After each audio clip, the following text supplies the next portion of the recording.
आज आपण 5वी स्कॉलरशिपमधील कागद काम हा घटक पाहणार आहोत।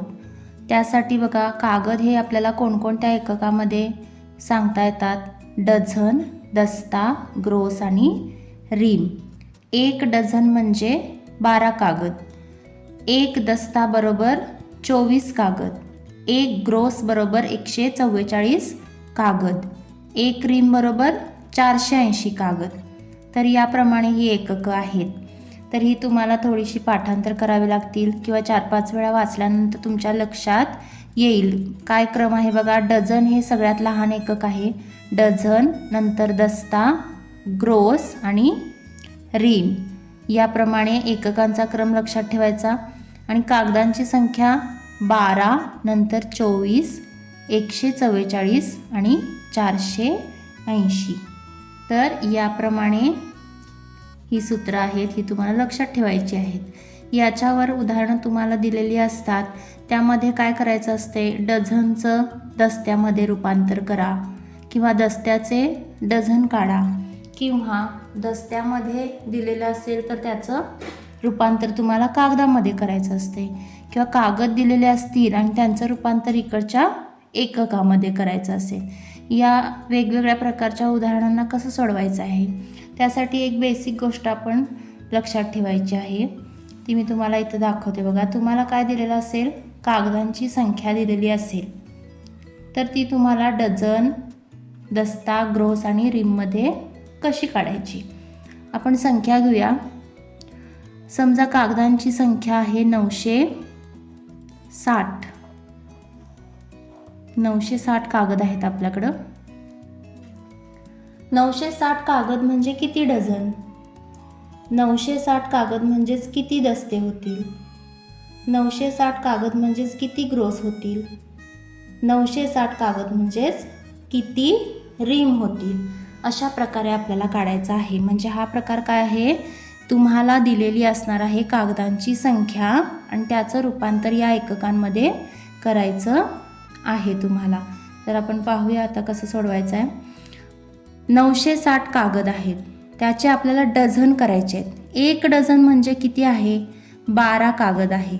म्हणून काय करायचं, या 960ला 12ने भागायचं आहे, कारण डझनमध्ये काढायचं आहे। म्हणजेच काय, 12-12चे यामध्ये काय होणार आहेत, गठ्ठे तयार होणार आहेत। 960 कागद आहेत, त्यामध्ये 12-12चे गठ्ठे तयार होणार आहेत, मग त्याचं रूपांतर डझनमध्ये होईल।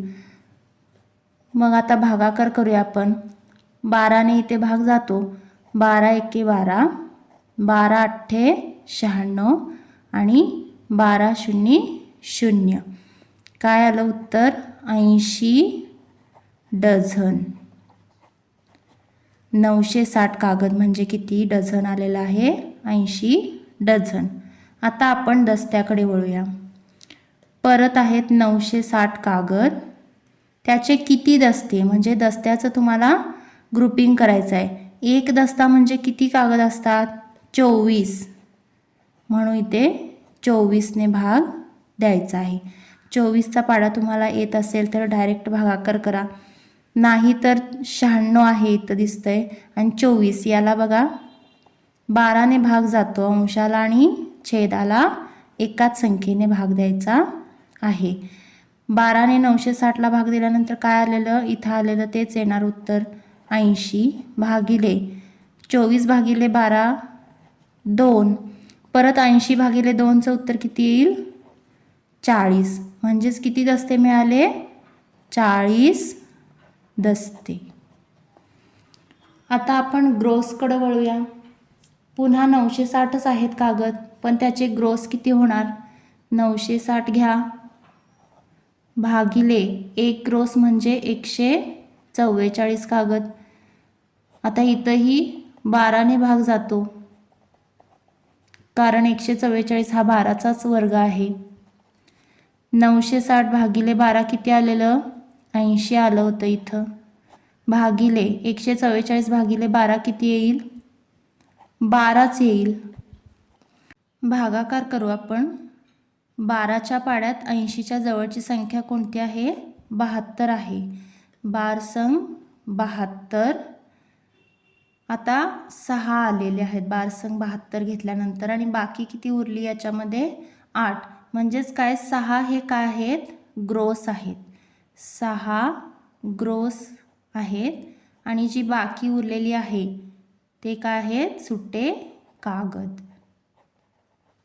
म्हणजे 6 ग्रोस 8 कागद हे 960 कागद आपण जर ग्रोसमध्ये रूपांतर केलं तर 6 ग्रोस होतात आणि उरतात 8 कागद.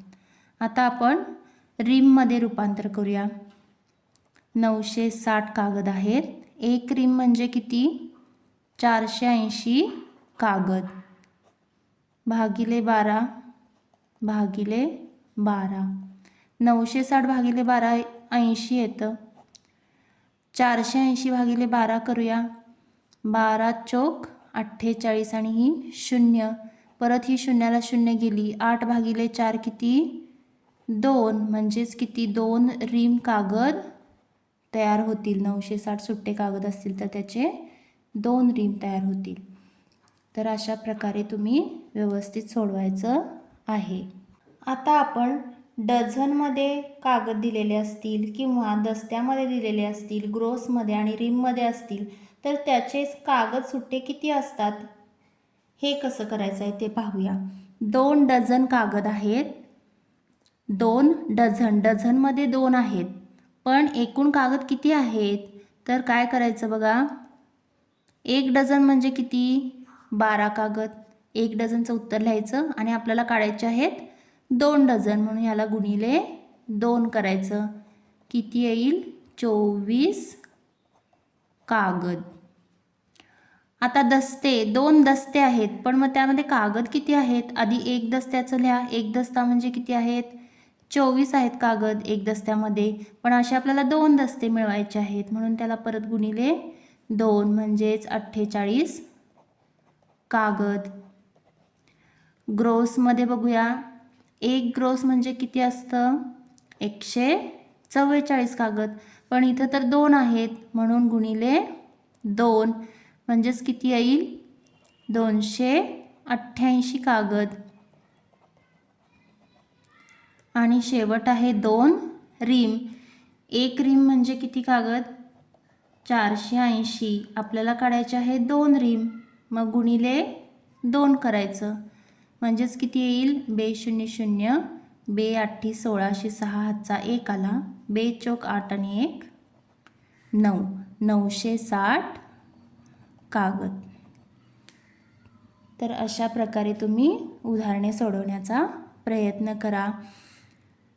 अगोदर सोपी उदाहरणे सोडवा, नंतर थोडीशी अवघड घ्या सोडवायला, म्हणजे तुम्हाला काय होईल समजत जाईल आणि परीक्षेमध्ये चुकणार नाही. धन्यवाद.